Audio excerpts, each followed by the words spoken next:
wants to tell something on this? I shall put the statutory resolution moved by the Minister to vote. The question is put. Those in favor will please say aye. Those against will please say no. I think the ayes have it, the ayes have it, the ayes have it. The resolution is adopted. Now discussion on the working of the Ministry of Agriculture and Farmers Welfare.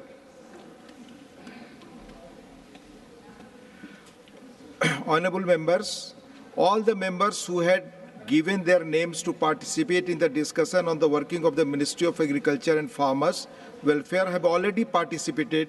Now the Honorable Minister of Agriculture and Farmers Welfare will reply to the discussion. माननीय मंत्री जी।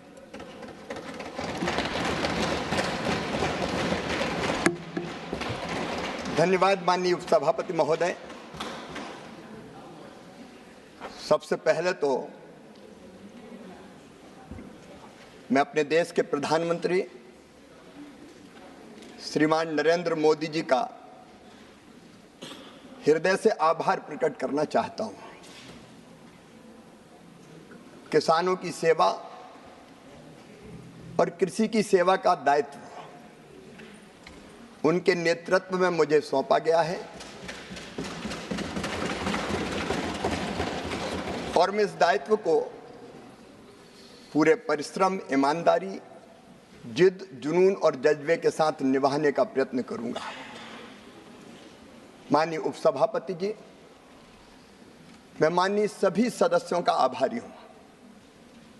माननीय देवेगौड़ा जी जैसे ex prime minister, उन्होंने अपने विचार प्रकट किए। पक्ष के और विपक्ष के सभी माननीय सदस्यों ने अपने विचार प्रकट किए हैं।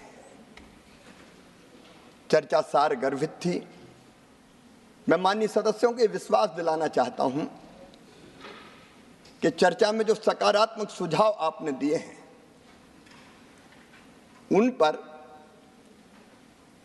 सरकार गंभीरता के साथ विचार करेगी और उनमें से जो व्यवहारिक होंगे निश्चित तौर पर किसानों के हित में सरकार सकारात्मक कदम उठाएगी, उठाने का प्रयत्न करेगी। माननीय उपसभापति जी, भारत अत्यंत प्राचीन और महान राष्ट्र है। 5000 साल से तो ज्यादा ज्ञात इतिहास है हमारा। जब दुनिया के विकसित राष्ट्रों में सभ्यता के सूर्य का उदय नहीं हुआ था, तब हमारे यहाँ वेदों की ऋचाएं रच दी गई थी। हमारे यहाँ ऋषियों ने कहा एकम सद विप्रा बहुधा वदंती। सत्य एक है, विद्वान उसको अलग अलग तरीकों से कहते हैं। इस चर्चा को मैंने इसी रूप में लिया है कि लक्ष्य एक है, किसानों का कल्याण। तरीके अलग अलग हो सकते हैं, रास्ते अलग अलग हो सकते हैं। हम प्रयत्न करेंगे कि सारे सुझाव को समाहित करते हुए आगे बढ़ें। लेकिन माननीय उपसभापति जी, जितना हमारा राष्ट्र प्राचीन है उतनी हमारी खेती भी प्राचीन है। हजारों साल पहले से भारत में कृषि होती रही है। हमने बचपन में कई पौराणिक संदर्भ पढ़े हैं। जब ऋषि भी बच्चों को शिक्षा देते थे गुरुकुल में, तब भी उनके पास खेती होती थी और हमारे उस समय के बच्चे सीखते भी थे, पढ़ते भी थे और करते भी थे।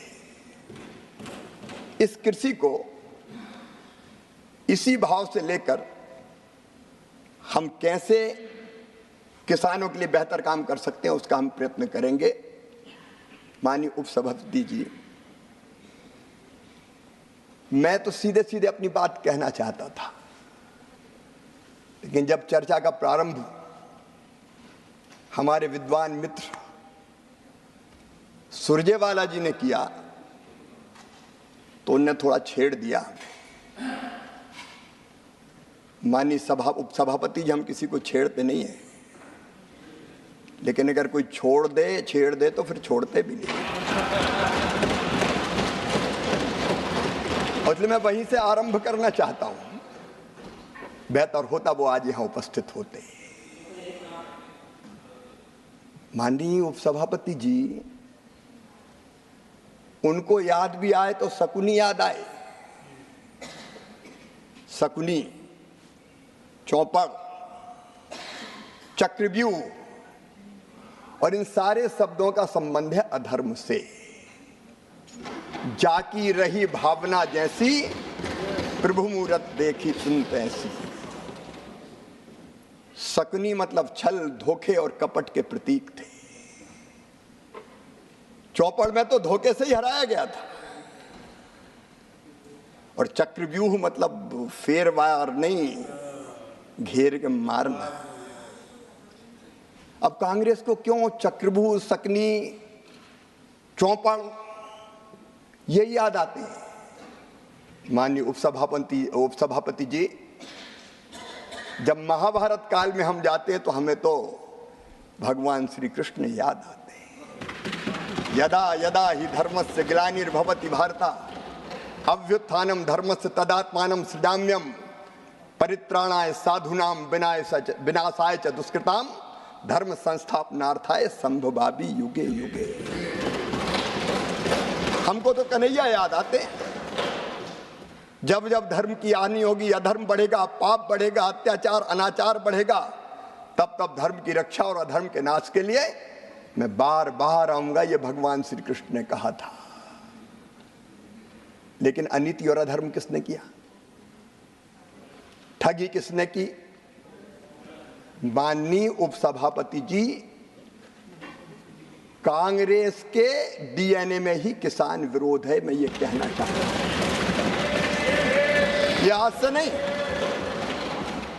से नहीं, प्रारंभ से ही कांग्रेस की प्राथमिकताएं गलत रही है। हमारे प्रथम प्रधानमंत्री स्वर्गीय पंडित जवाहरलाल नेहरू जी, मैं उनका आदर करता हूं, लेकिन भारतीय परंपरा खेती के बारे में उसका निर्वाह नहीं किया। रूस गए, वहां से एक मॉडल देख के आए और कहा कि रूस का मॉडल लागू करो। भारत रत्न चौधरी चरण सिंह जी ने कहा यह नहीं हो सकता, भारत की कृषि की परिस्थितियां बिल्कुल अलग है। प्राथमिकताएं गलत थी उपसभापति जी। 17 वर्ष तक उन्होंने प्रधानमंत्री जी के पद को सुशोभित किया, लेकिन तब क्या होता था? अमेरिका से PL 480 सड़ा हुआ लाल गेहूं भारत को खाने पर विवश और मजबूर होना पड़ा। माननीय उपसभापति जी, स्वर्गीय इंदिरा जी के समय, मुझे अच्छी तरह याद है, हम छोटे थे, उस समय किसानों से जबरदस्ती लेवी वसूली का काम होता था। जबरदस्ती लेवी वसूली जाती थी। अगर 2 क्विंटल भी है तो 1 क्विंटल दे के जाओ। बिंडे खोद दिए जाते थे, रखा हुआ अनाज उठा लिया जाता था। भारत आत्मनिर्भर नहीं हुआ। स्वर्गीय राजीव जी ने भी बात जरूर की, उन्होंने बात अवश्य की एग्रीकल्चर प्राइस पॉलिसी की, लेकिन किसानों की आय बढ़ाने के लिए कोई सार्थक कदम नहीं उठाए। यहां तक कि माननीय उपसभापति जी, उदारीकरण का प्रारंभ हुआ। स्वर्गीय नरसिम्हा राव जी, मनमोहन सिंह जी उस समय वित्त मंत्री थे, लेकिन उस समय भी कृषि से जुड़े उद्योगों को डी लाइसेंसिंग नहीं किया गया, क्योंकि प्राथमिकता गलत थी। और माननीय उपसभापति जी, 2004 से 2014 के बीच की मैं क्या बात कहूं।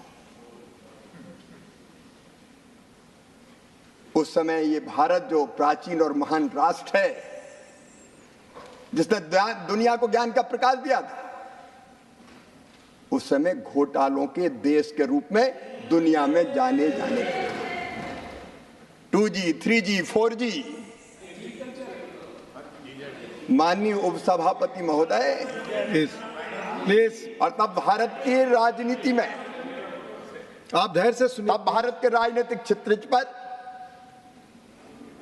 उदय हुआ एक दैदीप्यमान सूर्य का, जिसने सारे देश को आशा और विश्वास से भर दिया। उनका नाम था नरेंद्र मोदी।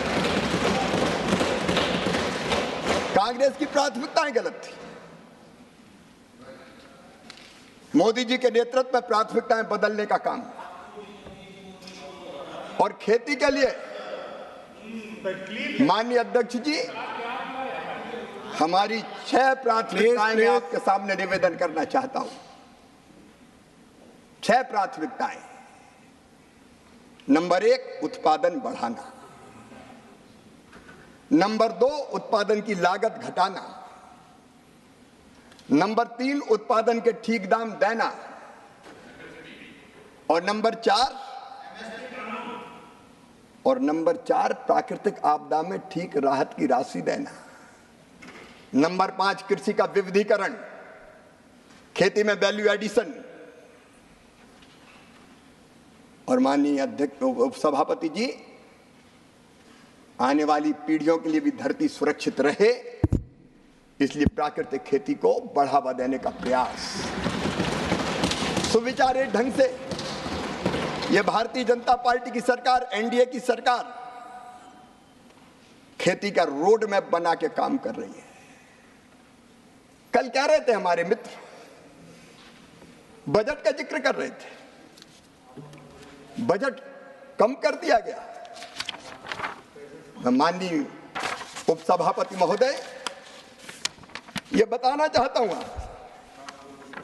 कृषि के लिए बजटीय आवंटन 2013 और 14 में था केवल 27,663 करोड़ रुपया। 2024-25 में ये बढ़कर हो गया 1,32,470 करोड़ रुपया। और ये केवल कृषि विभाग का है। एग्रीकल्चर एंड एलाइड सेक्टर जोड़ दिए जाए तो माननीय अध्यक्ष महोदय, इसमें फर्टिलाइजर की सब्सिडी भी अगर जोड़ दी जाए तो फर्टिलाइजर, सहकारिता, पशुपालन, डेयरी, फूड प्रोसेसिंग, फिशरीज, इन सबको जोड़ दिया जाए तो ये बजट बढ़ के हो जाता है। ये इनका 1,32,000 तो मैंने बताया कृषि, 152 एलाइड सेक्टर और फर्टिलाइजर सब्सिडी वगैरह सब जोड़ दी जाए तो इसमें 1,75,446.55 करोड़ और जोड़ेगा। मानिए आपके समय ये डिपार्टमेंट एक थे, आप कितने देते थे? माननीय उपसभापति जी, बजट का पर्याप्त प्रावधान है और इसमें सिंचाई तो जोड़ा ही नहीं, सिंचाई तो जोड़ा ही नहीं। जल शक्ति मंत्रालय अलग है, वो सिंचाई के प्रबंध के काम में लगा है। उत्पादन अगर हमको बढ़ाना है तो माननीय उपसभापति जी, पहली प्राथमिकता होगी किसानों के सूखे खेतों में पानी पहुंचाने की। ये हमको करना पड़ेगा, बिना पानी के खेती नहीं होती। और आज मैं कहना चाहता हूं, सिंचाई की व्यवस्थाओं में बरसों तक कांग्रेस की सरकार रही, कभी उतनी गंभीरता से ध्यान नहीं दिया गया। मैं एक नहीं अनेकों उदाहरण दे सकता हूं। मध्य प्रदेश में अगर देखें तो कांग्रेस, राजा, नवाब, अंग्रेज सबने मिला के सिंचाई की व्यवस्था की थी केवल 7.5 लाख हेक्टर में, और जब हमारी सरकार आई तो बढ़ा के हमने कर दी थी उसको 47.5 लाख हेक्टर, और उसको बढ़ा के 65 लाख हेक्टर पे लगातार हमारा काम चल रहा है। प्रधानमंत्री नरेंद्र अटल बिहारी वाजपेयी जी, रिवर लिंकिंग की बात उन्होंने की, और रिवर लिंकिंग के प्रोजेक्ट को अगर सबसे पहले साकार किसी ने किया तो गुजरात में जब मुख्यमंत्री थे नरेंद्र मोदी जी, तो उन्होंने किया। नर्मदा जी के पानी को कई नदियों में प्रवाहित करके उन्होंने जो नदियां समाप्त हो गई थी उनको जीवित करने का काम किया। भाजपा शासित राज्यों ने कई जगह काम किया, मध्य प्रदेश में भी। मैं जिनका बहुत आदर करता हूं, पूर्व मुख्यमंत्री रहे आदरणीय दिग्विजय सिंह जी भी यहां बैठे। जब रिवर लिंकिंग की बात आई और यह कहा गया कि क्या नर्मदा जी को क्षिप्रा जी से जोड़ा जा सकता है, तब उत्तर था उधर से कि नहीं, इम्पॉसिबल। हमने कहा संभव शब्द हमारे शब्दकोश में नहीं है, और तय किया कि नर्मदा जी के पानी को छिप्रा जी में ले जाएंगे और ले जाके दिखा देंगे। नर्मदा छिप्रा, नर्मदा जी गंभीर, नर्मदा जी पार्वती, नर्मदा जी काली सिंध, सबको जोड़ने का काम हुआ। और आज नरेंद्र मोदी जी के नेतृत्व में कैन और बेतवा को जोड़ने के प्रोजेक्ट को भी स्वीकृति दे दी गई है। 20 लाख हेक्टेयर जमीन, 20 लाख एकड़ जमीन में सिंचाई हो। सिंचाई पहली प्राथमिकता होनी चाहिए थी। बाण सागर जैसे बांध एक नहीं अनेकों बरसों तक पूरे नहीं हुए, क्योंकि खेती किसान प्राथमिकता नहीं था। आज मुझे गर्व यह कहते हुए कि प्रधानमंत्री नरेंद्र मोदी जी के नेतृत्व में प्रधानमंत्री सिंचाई योजना पर भी काम चल रहा है, और उसके साथ साथ एक नहीं अनेकों सिंचाई की योजनाएं जिस पर हम काम कर रहे हैं। सूक्ष्म सिंचाई की योजनाओं पर हमारा काम चल रहा है। माननीय सभापति महोदय, मेरा सौभाग्य है आपके सामने कृषि पर बोलने का मुझे अवसर मिल रहा है। मैं निवेदन कर रहा था कि पुरानी सरकारों की, कांग्रेस की सरकारों की प्राथमिकताएं गलत थी। यह सरकार भारतीय जनता पार्टी की, एनडीए की। हमने लगातार प्रयत्न किया, उत्पादन की बात हो रही थी। आज मैं बताना चाहता हूं,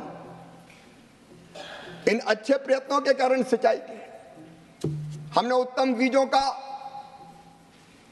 आईसीआर ने उत्तम बीज बनाए, और अभी भी 109 नई बीज की क्वालिटी हम जारी करने वाले हैं।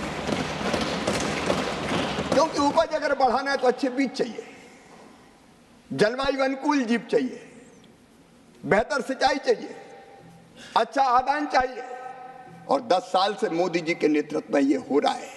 और इसलिए उत्पादन अगर आप देखेंगे तो 2023-24 में खाद्यान्न का उत्पादन केवल 329 मिलियन, 23-24 में खाद्यान्न का उत्पादन 329 मिलियन टन तक माननीय सभापति महोदय पहुंच गया है। और इस समय अगर हम हॉर्टिकल्चर देखें, बागवानी देखें, तो 23-24 में बागवानी का उत्पादन 352 मिलियन टन तक पहुंच गया है। हम यहां रुकेंगे नहीं, आगे बढ़ेंगे। कल दलहन और तिलहन की बात हो रही थी। जब उधर की सरकार थी माननीय सभापति महोदय, दलहन का उत्पादन, तिलहन का उत्पादन वो प्राथमिकता नहीं थी, लगातार घट रहा था। लेकिन मुझे कहते हुए गर्व है कि दलहन और तिलहन के क्षेत्र में भी अब तेजी से काम हो रहा है, और उत्पादन लगातार बढ़ रहा है। उत्पादन बढ़ रहा है, उत्पादकता बढ़ रही है। और माननीय अध्यक्ष महोदय, कल बात फर्टिलाइजर सब्सिडी पे की गई। आज मैं आंकड़े आपके सामने रखना चाहता हूं, आपके सामने आंकड़े रखना चाहता हूं। जब उधर की सरकार थी तब माननीय अध्यक्ष महोदय 13-14 में, माननीय सभापति महोदय 13-14 में फर्टिलाइजर सब्सिडी थी 71,280 करोड़। लेकिन पिछले साल 23-24 में फर्टिलाइजर सब्सिडी थी 1,95,420 करोड़। मैं वर्षवार बता सकता हूं। 18-19 में 73,435 करोड़, और इस साल कह रहे थे, वर्षवार मेरे पास आंकड़े हैं कि घटा दी गई है। आज मैं कहना चाहता हूं माननीय सभापति महोदय, फर्टिलाइजर की सब्सिडी में जितना पैसा लगता है सरकार व्यवस्था करती है। बजट के प्रावधान के अलावा भी अतिरिक्त राशि देनी पड़ती तो दी जाती है। अभी अंतर्राष्ट्रीय परिस्थितियों के कारण डीएपी के जहाज घूम के आए, लंबा मार्ग तय करना पड़ा, समय ज्यादा लगा, और इसलिए कीमत बढ़ रही थी। हमने उस बढ़ी हुई कीमत का भार किसान पर नहीं डाला, और 2625 करोड़ का स्पेशल पैकेज दिया ताकि सस्ता फर्टिलाइजर किसान को मिलता रहे। आज आपके माध्यम से माननीय सभापति जी मैं बताना चाहता हूं, यूरिया के एक बैग पर हमारे विद्वान मित्र अभी संजय जी बैठे, वो बात कर रहे थे कि मात्रा कम हो गई है, कम हो गई है।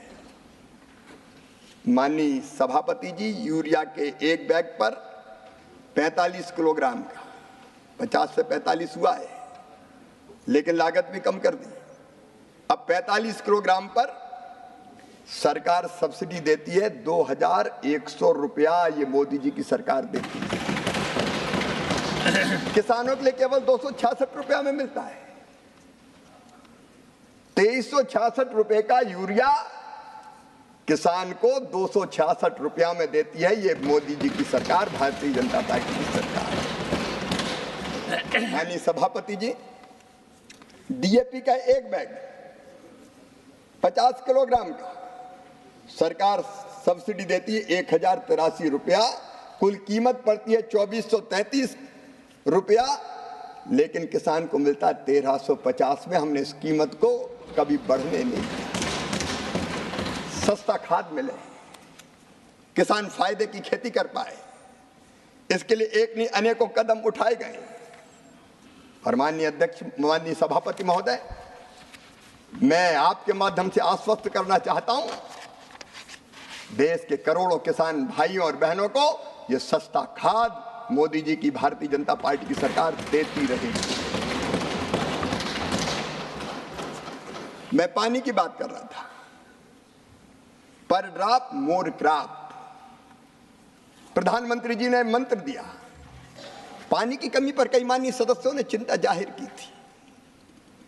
अंडरग्राउंड वाटर नीचे जा रहा है, कई जगह सूखे का संकट है, इसलिए पानी की एक एक बूंद हमें बचानी पड़ेगी और इसलिए सूक्ष्म सिंचाई योजना लाई गई। ड्रिप के माध्यम से, स्प्रिंकलर के माध्यम से, प्रेशराइज पाइप के माध्यम से नहर में बहता हुआ पानी सीपेज भी होता है, बाष्पीकरण भी हो जाता है, लेकिन सूक्ष्म सिंचाई योजना ऐसी है जिससे एक एक बूंद पानी सीधे किसान के खेत में पहुंचता है, किसान के खेत में जाता है। पिछली सरकार को पानी का महत्व नहीं मालूम था। माननीय सभापति जी, अब सूक्ष्म सिंचाई योजना में अगर आप देखेंगे तो इस सरकार ने 23-24 तक 14-15 से 21,312 करोड़ रुपया खर्चा किए हैं और हमने तेजी से क्षेत्रफल को बढ़ाने का काम किया है।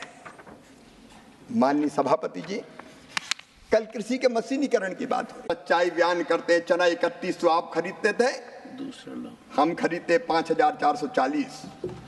मसूर आप खरीदते थे 2,950, हम खरीदते 6,425। तुअर आप 4,300 खरीदते थे, हम खरीदते 7,550। उड़द आप 4,300 खरीदते थे, हम खरीदते 7,400। एक एक फसल के रेट। और एक बात मैं और कहना चाहता हूं, आपके माध्यम से देश के किसानों से, दलहन में देश को आत्मनिर्भर बनाना है, आयात पर निर्भरता समाप्त करना है। और इसलिए सरकार ने फैसला किया कि अरहर हो, मसूर हो, उड़द हो, जितनी किसान पैदा करेंगे पोर्टल पर रजिस्ट्रेशन करवाए, पूरी की पूरी खरीदी जाएगी। एमएसपी पर पूरी की पूरी खरीदी। कल बात कही जा रही थी, विद्वान मित्र सुरजेवाला जी, वो नहीं है माननीय सभापति जी, मेरा तो सब्जेक्ट ही खत्म हो गया, बोल के चले जाते हैं। वो कह रहे थे कि पैदा इतना हुआ खरीदी इतनी, पैदा इतना हुआ खरीदी इतनी। एमएसपी काहे के लिए होती सभापति जी? अगर किसान को एमएसपी के नीचे दाम मिले तो वो एमएसपी पे बेचेगा, अगर फसल के ठीक दाम मिले तो एमएसपी पे बेचने नहीं आएगा। अब जानते हैं माननीय सभापति महोदय, मध्य प्रदेश में सरबती गेहूं पैदा होता है। सरबती गेहूं के रेट है 4,000 5,000 रुपया क्विंटल। क्या वो भी एमएसपी पे बिकवाना चाहते हैं? हरियाणा में, पंजाब में, मध्य प्रदेश में बासमती राइस होता है, अच्छे दाम मिलते हैं। कनाडा, अमेरिका, आज भारत का बासमती राइस धूम मचा रहा है। 40,000 करोड़ रुपए का हमने निर्यात किया माननीय सभापति। अच्छे दाम मिलेंगे तो जबरन बेचने आए, तुम तो एमएसपी पे ही खरीदो। दालों के कई बार अच्छे दाम मिलते हैं, और जब अच्छे दाम मिलेंगे तो एमएसपी पे खरीद कैसे होगा? और सब किसान पूरा बेचते नहीं है। अब उनको पता ही नहीं है कि अपने खाने के लिए भी रखते हैं। गांव में कई बार परंपरा है कि किसान कृषि मजदूरों को पैसे नहीं देते, अनाज ही देते हैं। अब उन्हें आंकड़े पढ़ दिए। अब मुझे पता नहीं खेती से मतलब है कि नहीं है। माननीय मंत्री जी, सभी को यह जानने की बहुत आवश्यकता है। अक्सर हम मुद्दा उठाते हैं कि एमएसपी पर कितना खरीद हो रहा है।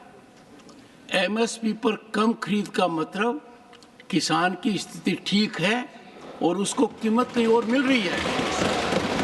तो आज के दिन सदन की आज के दिन मेरी बात सुनिए, आज के दिन आवश्यकता है कि हम किसान की समस्या को सही दृष्टि में समझें। किसान एमएसपी का फायदा उठाना चाहता है जब वो जानता है कि मैं मार्केट में जाता हूं तो मुझे वो कीमत नहीं मिल रही है। तो ये जो आर्ग्यूमेंट हुआ, मुझे भी बड़ी आहत हुआ इस बात को लेकर, और तब मुझे व्यवस्था में कहना पड़ा कि किसान का क्या समझने की आवश्यकता है।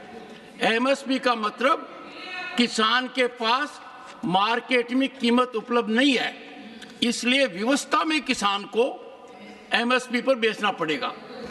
अच्छी व्यवस्था यह है कि किसान को वाजिब दाम मार्केट के हिसाब से मिले, और मार्केट जब उसको सपोर्ट नहीं करता है तो एमएसपी आती है। तो एमएसपी में खरीद कम होती है, इसका संकेत है कि किसान की हालत ठीक है। पर एमएसपी का निर्धारण एक लगातार ऊपर चढ़ना चाहिए, और उसकी ओर आप कार्यरत रहेंगे, मैं मानकर चलता हूं। वो बढ़ना चाहिए, क्योंकि आप एमएसपी तय करेंगे तो मार्केट फोर्सेस भी कंट्रोल होंगी। धन्यवाद माननीय सभापति जी। सरकार इस पर निरंतर ध्यान रख के काम करेगी, क्योंकि किसान हमारे लिए केवल इंसान नहीं है, अन्नदाता मतलब जीवन दाता। भारतीय अर्थव्यवस्था की कृषि रीढ़ है और किसान उसके प्राण हैं। हमारे लिए माननीय सभापति जी किसान वोट बैंक नहीं है, हमारे लिए तो किसान भगवान है। किसान की सेवा हमारे लिए भगवान की पूजा है, और वो मानकर ही हम आगे व्यवहार करेंगे। लेकिन बावजूद इसके माननीय सभापति महोदय, धान की खरीदी हो या गेहूं की खरीद हो, जब जब आवश्यकता हुई सरकार ने पर्याप्त तो खरीदी है। धान की खरीद हमारे 15-16 से लेके 23-24 तक, ये 15-16 में 78 लाख 31,000 किसानों से हुई थी। मेरे पास आंकड़े, मैं एक एक आंकड़ा रख सकता हूं। तत्कालीन सरकार से जब जरूरत पड़ी, कई गुना ज्यादा अगर खरीद की तो मोदी जी की सरकार ने की, भारतीय जनता पार्टी की सरकार ने की। मैं एक एक आंकड़े नहीं रखना चाहता, सदन का समय नहीं लेना चाहता, लेकिन माननीय सभापति जी, अगर आप देखेंगे, आप तो खरीदते ही नहीं थे। दलहन 2004-05 से 13-14 तक कितना खरीदा गया? दलहन खरीदा गया केवल 6,29,000 मीट्रिक टन। लेकिन यह सरकार है जिसने 14-15 से 23-24 तक 1,70,00,000 मीट्रिक टन दलहन खरीदा। जब किसान को जरूरत पड़ी, हम पीछे नहीं हटे। हम ना तो पीछे हटे और ना किसान कल्याण में पीछे हटेंगे। माननीय सभापति जी, आज मैं आपके माध्यम से आश्वस्त करना चाहता हूं, ये सरकार किसानों को निरंतर समर्थन देना जारी रखेगी, मूल्य ठीक मिले, इसके लिए मोदी सरकार प्रतिबद्ध है, संकल्पबद्ध है। माननीय सभापति जी, क्रेडिट की, कर्ज की बात हो रही थी। मैं अभी बात कर रहा था प्रारंभ में, सकनी, चौपड़, ठगी, ये कर्ज की बात करते हैं अपने घोषणा पत्रों में, केंद्र के और राज्य के। एक बार नहीं, अनेकों बार का, जैसे ही हम सरकार में आएंगे सारे कर्जे माफ कर दिए जाएंगे। मध्य प्रदेश, छत्तीसगढ़, राजस्थान, इनके नेता गए थे, सभाओं में गिनती गिनते थे, 2 लाख तक के कर्जे माफ 10 दिन के अंदर, और बोलते थे 1 2 3 4 5 6 7 8 9 10 दिन में कर्जा माफ, नहीं तो 11वें दिन मुख्यमंत्री हटा दिया जाएगा। लोगों ने एक बार जिता दिया 18 में, इंतजार करते रहे, 10 दिन हो गए, 1 महीना हो गया, 1 साल हो गया, कर्जा माफ नहीं हुआ, तो 1.25 साल में फिर से कांग्रेस की सरकार ही चली गई मध्य प्रदेश में, और दोबारा माननीय सभापति महोदय, दोबारा सरकारें वहां लौट के नहीं आई, क्योंकि ये छल और फरेब और ठगी अगर करती किसान के साथ तो कांग्रेस करती है, कांग्रेस करती है। ये तीन शब्द डिलीट होंगे। मैं क्षमा चाहता हूं माननीय सभापति जी। क्रेडिट और कर्जा माफी, माननीय सभापति जी, अगर हम क्रेडिट की बात देखें, कर्जा कितना मिलता था किसानों को जब कांग्रेस की सरकारें थी, तब किसानों के क्रेडिट कार्ड की व्यवस्था नहीं थी। मैं आज प्रणाम करना चाहता हूं स्वर्गीय पंडित अटल बिहारी वाजपेयी जी को, उन्हें किसानों की उस तकलीफ को समझा और किसान क्रेडिट कार्ड की व्यवस्था के अंतर्गत कम ऋण पर किसानों को कर्जा मिलना प्रारंभ हुआ। माननीय सभापति जी, आज मुझे कहते हुए प्रसन्नता है कि हमारे छोटे किसान, जिनको ऊंची ब्याज की दरों पे साहूकार से कर्जा लेना पड़ता था और उसका भारी ब्याज चुकाना पड़ता था, आज ऐसे किसानों को क्रेडिट कार्ड के माध्यम से 7% उसमें भी समय पे चुकाए तो 3% और कम किया जाता है, केवल 4% दर पर 4% ब्याज की दरों पर कर्जा दिया जा रहा है। और ब्याज सब्सिडी के बजट में भी माननीय सभापति जी 3.6 गुना वृद्धि हुई है। 14-15 में केवल 6,000 करोड़ थी, 24-25 में बढ़ के हो गई 22,600 करोड़ रुपया। पिछले 10 सालों में 1,44,000 करोड़ से अधिक की ब्याज सब्सिडी। मंत्री, this amount is interest subsidy. Interest subsidy. और अगर क्रेडिट आप देखें तो इनकी सरकार थी तब क्रेडिट मिलती थी केवल 7 लाख करोड़ की। ये नरेंद्र मोदी जी की सरकार है, 25 लाख करोड़ की क्रेडिट, 25 लाख करोड़। और अभी भी अभियान चल रहा है विकसित भारत संकल्प यात्रा में, जो छूट गए आओ, किसान क्रेडिट कार्ड बनवाओ और 3-4% ब्याज की दरों पर कर्जा ले जाओ। कब कांग्रेस के जमाने में ये होता था? माननीय सभापति जी, केवल 10 सालों में जो ब्याज की सब्सिडी है वो 1,44,000 करोड़ रुपया से ज्यादा है। एक बार छोटी मोटी कर्जा माफी हो गई तो उसके बड़े गुण गाते हैं, लेकिन इससे ज्यादा तो हम ब्याज में चुकाते हैं। ये भारतीय जनता पार्टी की, मोदी जी की सरकार है। माननीय, नई बात एक है कि आप 7 लाख देते थे, हम 25 लाख करोड़ देते हैं। और किसानों की बात आप क्या जाने। माननीय फसल बीमा योजना, सभापति जी, कभी भी कांग्रेस ने फसल बीमा योजना पर ध्यान नहीं दिया। मैं जब सांसद था पहले, किसान की फसलें खराब हो जाती थी, हम गेहूं के खराब फसल के पूले तत्कालीन मुख्यमंत्री जी के पास ले जाते थे और उम्मीद करते थे कुछ राहत मिलेगी। लेकिन इनके समय ऐसी फसल बीमा योजना थी कि उसकी यूनिट हुआ करती थी तहसील। मतलब एक किसान की फसल खराब होगी, राहत नहीं मिलेगी, क्लेम नहीं मिलेगा। एक गांव की खराब होगी, क्लेम नहीं मिलेगा। 10 गांव की खराब होगी तो क्लेम नहीं मिलेगा। अगर किसी एक गांव की फसल खराब हो जाए तो भगवान से प्रार्थना करें कि पूरी तहसील की फसलें खराब हो जाए, निपट जाए, तब हमें मिलेगा। ये फसल बीमा योजना चलाती, ये फसल बीमा योजना चलती थी, तहसील यूनिट होती थी। मोदी जी के आने के बाद प्रधानमंत्री फसल बीमा योजना बनी, प्रधानमंत्री फसल बीमा योजना। और माननीय सभापति जी, मुझे कहते हुए प्रसन्नता है, आज मैं बताना चाहता हूं, इस फसल बीमा योजना ने पूरे परिदृश्य को बदल के रख दिया है।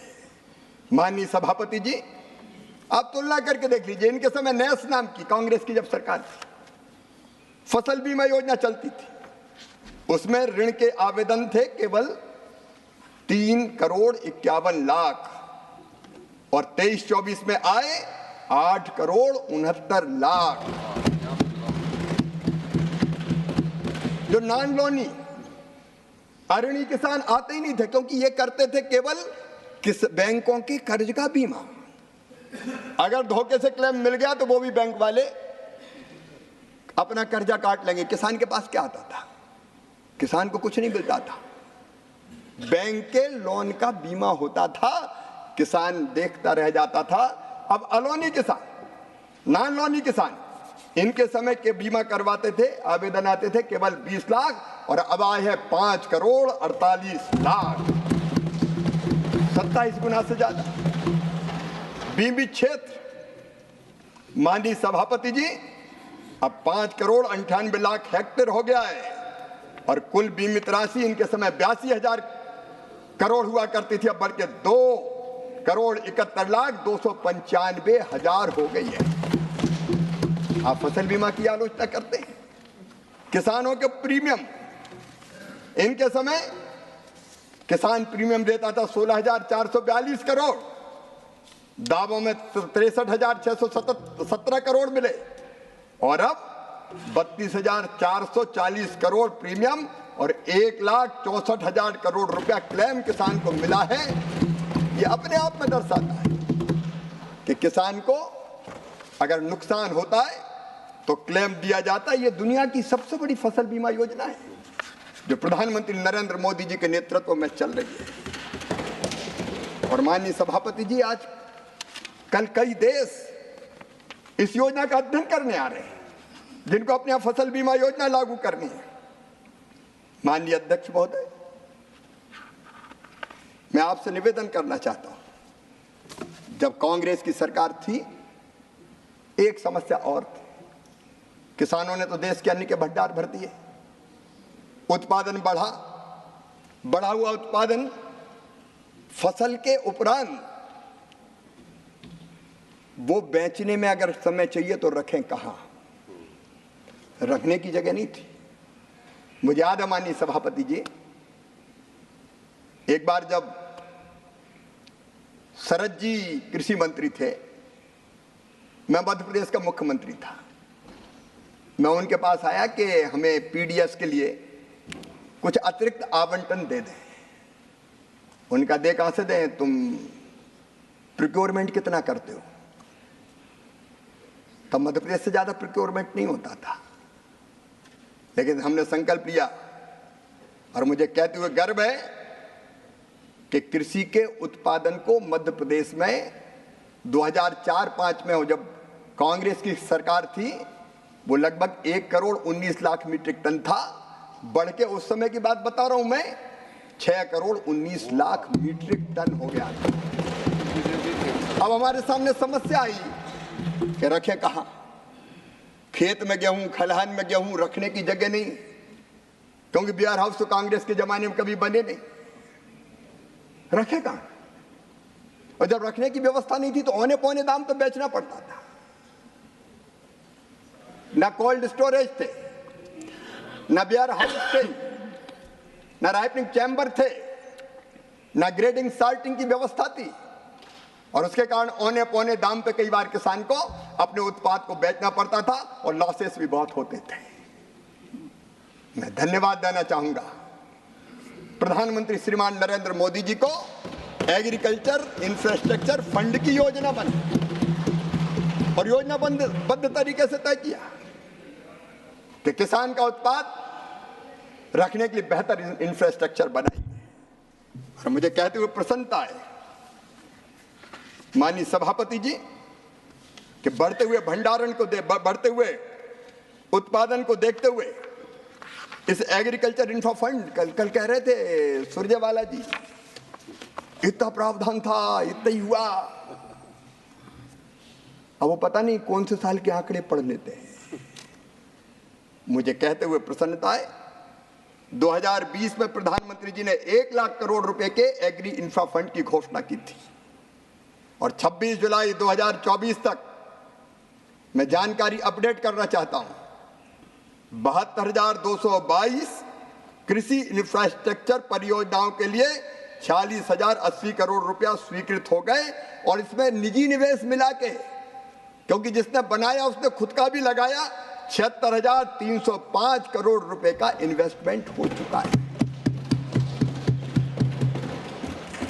13,569 वेयर हाउस, 13,469 गोदाम, 15,443 प्राथमिक प्रसंस्करण केंद्र, 17,899 कस्टम हायरिंग केंद्र, 3,021 छटाई और ग्रेडिंग इकाइयां, 1,892 कोल्ड स्टोर, कोल्ड चैन और 20,338 अन्य प्रकार की फसलोपरांत प्रबंधन परियोजनाएं और सामुदायिक कृषि परिसंपत्तियां बनी हैं। ये भी किया तो श्रीमान नरेंद्र मोदी जी की सरकार ने किया, भारतीय जनता पार्टी की सरकार ने किया। माननीय सभापति जी, किसान को ठीक दाम मिले, इसके लिए नवाचारों की भी जरूरत थी और इसलिए प्रधानमंत्री जी के नेतृत्व में राष्ट्रीय कृषि मंडी इनाम, इस व्यवस्था को बनाया गया। एक Akhil Bharatiya electronic trading portal है ये इनाम, जो एग्रीकल्चर जिन्स के लिए पंजीकृत राष्ट्रीय बाजार के लिए एक वर्चुअल प्लेटफॉर्म के माध्यम से रियल एपीएमसी के नेटवर्क को तैयार करने का प्रयास करता है। 23 राज्यों, बताते हुए प्रसन्नता है, 23 राज्यों और 4 केंद्रों में 1389 मंडियों को इनाम जारी किया गया है। 28 जुलाई 2024 तक इनाम पोर्टल पर 1,77,00,000 किसान और 2,65,000 व्यापारी पंजीकृत हो गए। इनाम प्लेटफॉर्म पर कुल 10,03,000 टन अनाज और इसके अलावा बांस, पान, नारियल, नींबू, मिठाई सामूहिक रूप से लगभग 3.63 लाख करोड़ रुपए का व्यापार दर्ज किया गया है। अगर दूसरी मंडी में कहीं अच्छे दाम मिल रहे हैं तो किसान के पास कोई व्यवस्था नहीं थी कि वो बेहतर दाम पर बेच सके। इनाम के कारण अब ये धीरे धीरे संभव हो चला है और इससे किसान को बहुत लाभ हुआ है। माननीय सभापति जी, हम जानते हैं कि हमारे यहाँ खेत की जोत का आकार छोटा है। 85% किसान हमारे लघु हैं, सीमांत हैं। उनके पास खेती में लगाने को ज्यादा पैसा नहीं होता। अगर खाद खरीदना, बीज खरीदना इंडिविजुअल जाता है तो ज्यादा समय लगता है, पैसा लगता है। अगर उत्पादन हो गया, अकेले को बेचना उतना हुआ ही नहीं तो ट्रांसपोर्टेशन में खर्चा लग जाता है। और इसलिए जरूरत थी कि कोई ऐसी व्यवस्था बनाई जाए जहाँ छोटे छोटे किसान एक होके अपना समूह बनाएं, सामूहिक रूप से आदान खरीदें, अपने उत्पादन को सामूहिक रूप से बेचें और अगर जरूरत पड़े तो प्रसंस्करण के काम में भी उतर जाएं।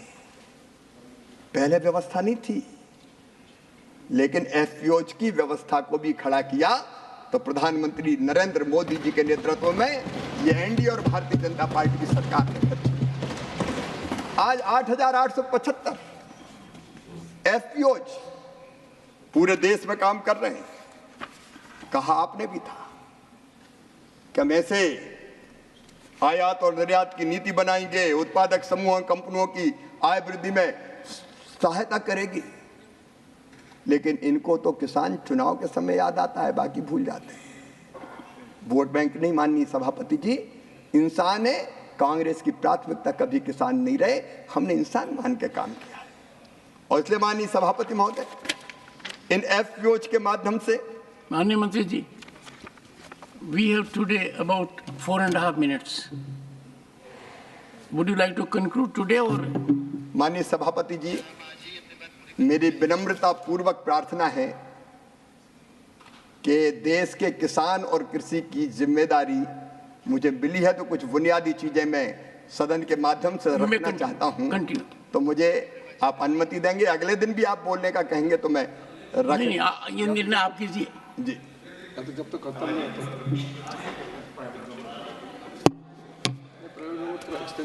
होता। माननीय सभापति जी, मैं यही कह रहा था कि भारत सरकार ने 2020 में 6,865 करोड़ रुपए के कुल बजट के साथ 10,000 कृषक उत्पादक संगठन मतलब एफपीओज के संवर्धन और गठन की योजना प्रारंभ की थी।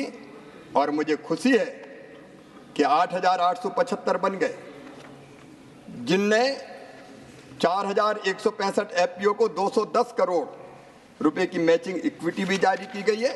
और उनमें से कई एफपीओज बड़ी सफलता के साथ चल रहे हैं। मैं कई सफलता की कहानियां रख सकता हूं, लेकिन आज वक्त मुझे इजाजत नहीं दे रहा। लेकिन मैं कहना चाहता हूं कि इस एफपीओ के किसानों के संगठन को हम आंदोलन का रूप देके छोटे और सीमांत किसानों को ठीक दाम मिले और वो फूड प्रोसेसिंग के क्षेत्र में भी उतर जाए, इसमें कोई कसर नहीं छोड़ेंगे।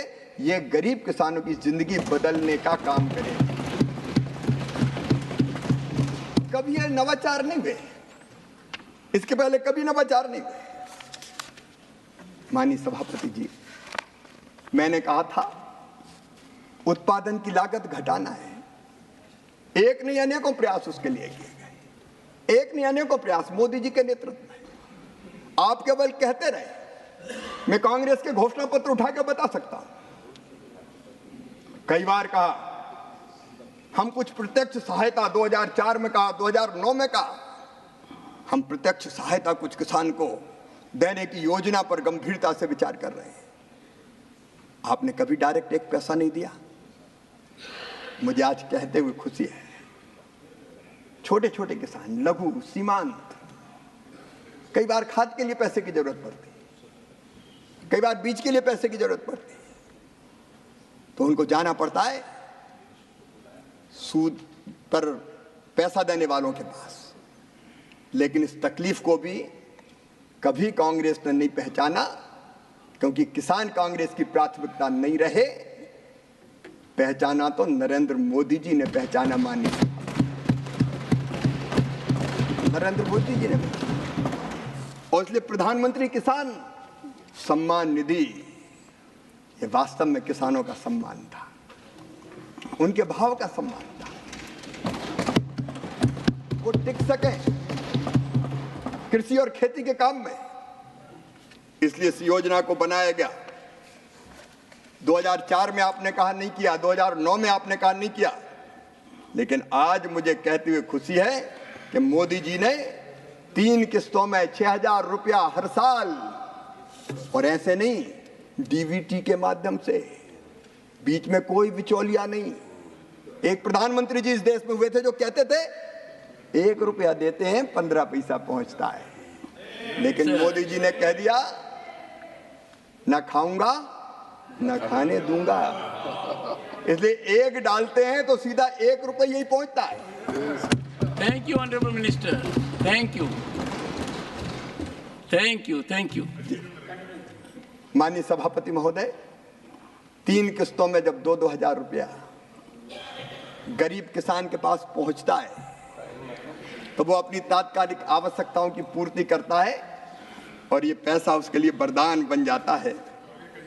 मुझे कहते हुए खुशी है कि इस योजना से 3,24,000 करोड़ रुपया इस योजना के अंतर्गत अब तक किसान के खाते में डाला जाता है। Leader of the house. I think the private member bill we have to take. So I would request the minister that he may continue on Monday, so that he. So the honorable minister will continue on Monday.